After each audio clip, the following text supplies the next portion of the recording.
Yasharahla, welcome to today's Sabbath service. It's August 9th, 2009, and today we're going to be going into is Colossians 4 to 1 Thessalonians chapter 3.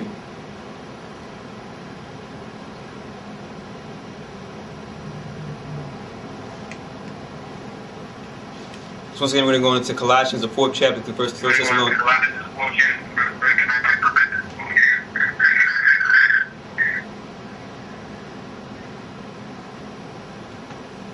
Colossians, that we're going to be going through Colossians 4 through 1 Thessalonians, the 3rd chapter.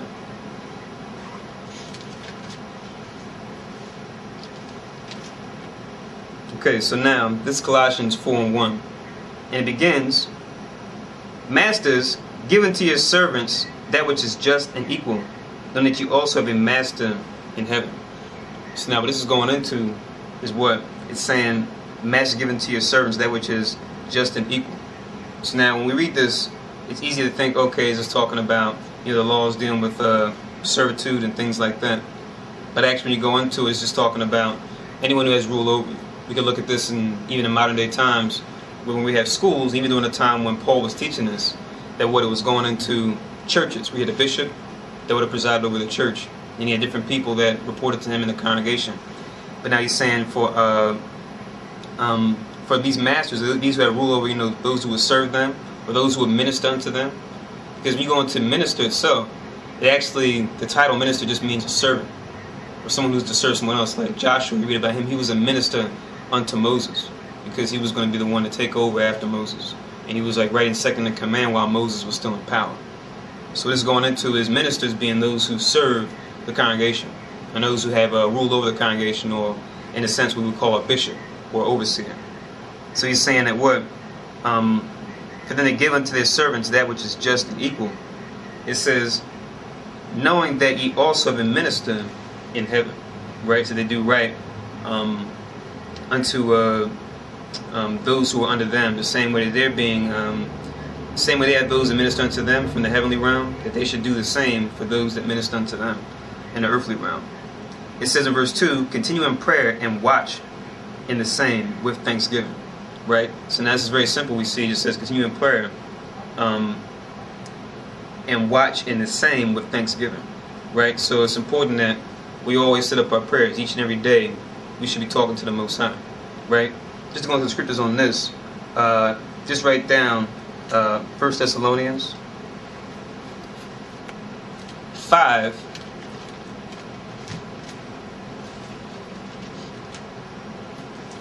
Once again, 1 Thessalonians, write down 5 and 17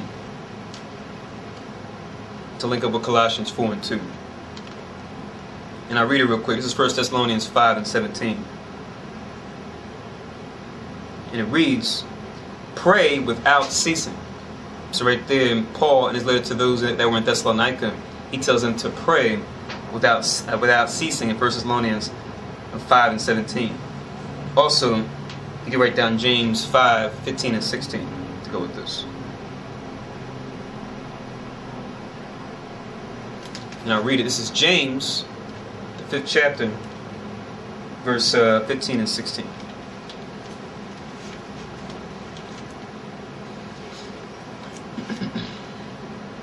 And it reads, and the prayer of faith shall save the sick. That's right there, tells you in James 5, 15. The prayer of the faith shall save the sick, and the Lord shall raise him up. And if ye have committed sins, they shall be forgiven him. Right? So going into how we can pray for those who aren't feeling well. Right? Those who have those different ailments, or maybe been through surgery, or going through certain pains and dealing with certain ailments. We can pray for them, right? Because even if there may be, not so sure about the truth of me as far as following the Most High in Christ according to the Bible, your prayer on their behalf on a great level, given that you as a man or woman of Israel who knows the truth about who you are, and what it means to serve your power, Yahweh, right, and his son, Yahweh Shai, your prayer will have that much more weight for you to pray on their behalf through grace. It says in 16, confess your faults one to another and pray one for another. This going into those that are, amongst the brethren, those that that are in the truth together with you, right? Confess your faults one to another and pray one for another, ye may be healed, right? Because we all have different things we go through, different issues we try to work out, as far as strengths we have in the truth and the different weaknesses we have in the truth, right? So it's saying, pray for one another that, you know, we may be healed. And this healing goes into, it could be certain behavioral things we may be dealing with, even be dealing with just, you know, physical issues that we have or different problems we have. You know, you may have a issue with your joints. You know, you may have some sort of arthritis or what have you. Or you may have an issue when it comes to being lactose intolerant. Or, you know, you may have an issue when it comes to high blood pressure. You know, we know the truth and the Most High in Christ. You got to realize the curse is still upon us, to where we have certain ailments in our body, like it tells us in Deuteronomy. So we can pray for one another that we be healed from these things. It says, the effectual, fervent prayer of a righteous man availeth much, right? So the effectual, fervent prayer of a righteous man availeth much, or helpeth much, right? So that was James 5:15 and 16. So just realize the power that your prayer has, especially when you know the truth. And then one last scripture we can go to on this is 1 Peter 4:17. There's many other scriptures, of course, we can go into, but we'll just deal with this one. 1 Peter 4:17.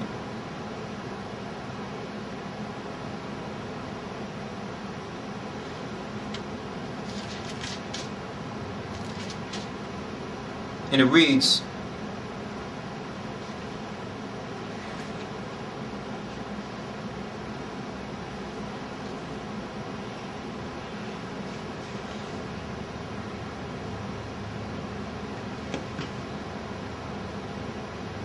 this is 1 Peter 4:17. Just give me one second.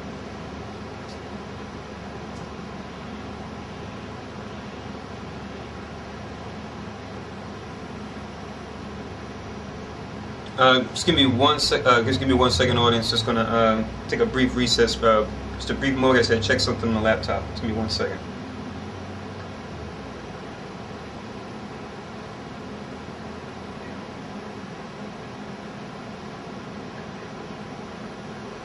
I hear you, Zay. Hold on. Yeah, the screen froze. You're not screen froze. The sound is froze. Everything. Yeah, you know what it is? I totally forgot. I got the what's the name? A screensaver's on. Be careful with that mic, because the mic is real sensitive. Yeah, because it keeps shorting out. The mic is the problem that's causing the audio to jack up. Okay, I'll keep it far from my mouth. My screensaver came on. I totally. I'm gonna make sure my power. Nobody's there with you? Yeah, the brother Hashem around. He's in the audience with me. Yeah, tell him to click it for the screensaver don't come on. You can't set your screensaver for 2 hours? No. I forgot to turn it off. That's just my mistake. Okay. It didn't even cross my mind. But I just want to make sure it doesn't go into power save mode either, since I'm not really touching it that much. And I'll make it a habit to not look over at the camera too much too. Because the laptop's right to my left, so you see me check from look to the left from time to time. I'll make sure I won't do it too much, just to make sure that the stream is still going. Alright, cool. But just give me 1 minute, we can get right back going again.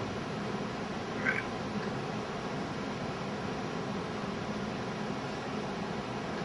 Yeah, that's my bad. That's my mistake. I forgot to turn it off. Are you there? Yeah, I'm still here.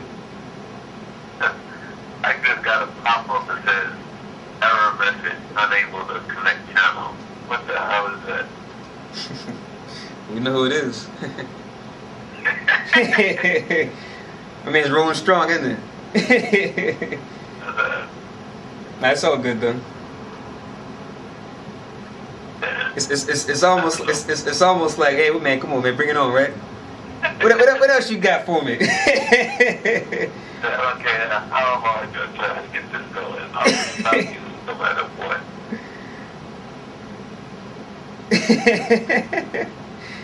Now this is a good thing though, man. This actually motivates people more. Okay, I'm good to go now with the with that. So let me just see something real quick.